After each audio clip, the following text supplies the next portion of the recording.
আসসালামু আলাইকুম। ট্রিপল জন্য রাউটার পাসওয়ার্ড চেঞ্জ করতে হয় কীভাবে সেটা আজকে আপনাদের দেখাবো। তার জন্য প্রথমত গুগল ক্রোমে যেতে হবে। গুগল ক্রোমে যেয়ে সার্চ দিতে হবে 192.168.0.1। দেখেন আমি দিতেছি, আপনি দেখে নেন।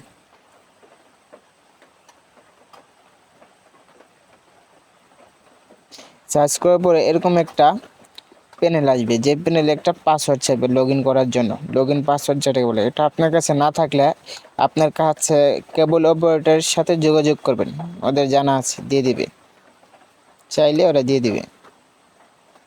আমি দিয়ে দিচ্ছি, দেখেন। লগ ইন করার পরে এরকম একটা প্যানেল দেখাবে। প্যানেল দেখানো যে আপনার প্রথমে আমরা ব্লকটা দেখা দিই, ব্লক কীভাবে দেখাতে হয়, দিতে হয়। একটা ডিভাইস ব্লক দেওয়ার জন্য উপরে ওই কোনো অপশানে দেখেন এই যে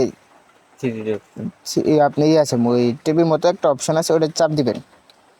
মোবাইল টিভি দেখা যাচ্ছে, এই দেখেন এই জায়গায় এক একটা সেটের নাম আইছে, যেরকম টেকনো 7, যে রেডমি দুটো আছে, 3টা ডিভাইস কানেক্ট আছে, এই জায়গায় 2টা আছে। তা আপনি টেকনোর ব্লক দিয়ে দেখা যাচ্ছে, দেখেন ব্লক আছে, এই জায়গায় চাপ দিলে ব্লক হয়ে যাবে। ব্লক হয়ে যাবে। তারপর এই জায়গা থেকে বের হয়ে দেখেন network map, internet, wireless, advance আছে। কিন্তু এই 4টা অপশানের থেকে আমাদের যেতে হবে ওয়্যারলেস। ওয়্যারলেস অপশান আসার পর আপনারা চাইলে এই জায়গা থেকে নামও চেঞ্জ করতে পারবেন।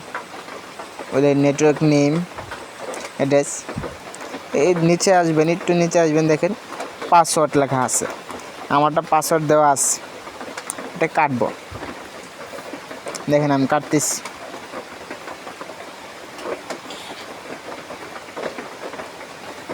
দেখেন কাটতেছি আমি। হ্যাঁ, এটা কেটে নেবেন। কেটে নেওয়ার পরে নতুন একটা পাসওয়ার্ড দেবেন। আমি দিয়ে দিয়েছি পাসওয়ার্ড, আপনাদের ইচ্ছা মতো দেবেন। পাসওয়ার্ড দেবো। ও যে উপরে কোনায় দেখবেন, এই প্যানেলের ডান পাশে কোনায় দেখবেন লেখা আছে, সেভ লেখা আছে, ওই জায়গায় সেভ করে দেবেন। পাসওয়ার্ড চেঞ্জ হয়ে গেছে। সো আসসালামু আলাইকুম। আজকের ভিডিও এই পর্যন্তই, দেখা হবে আগামী দিন ইনশাল্লাহ।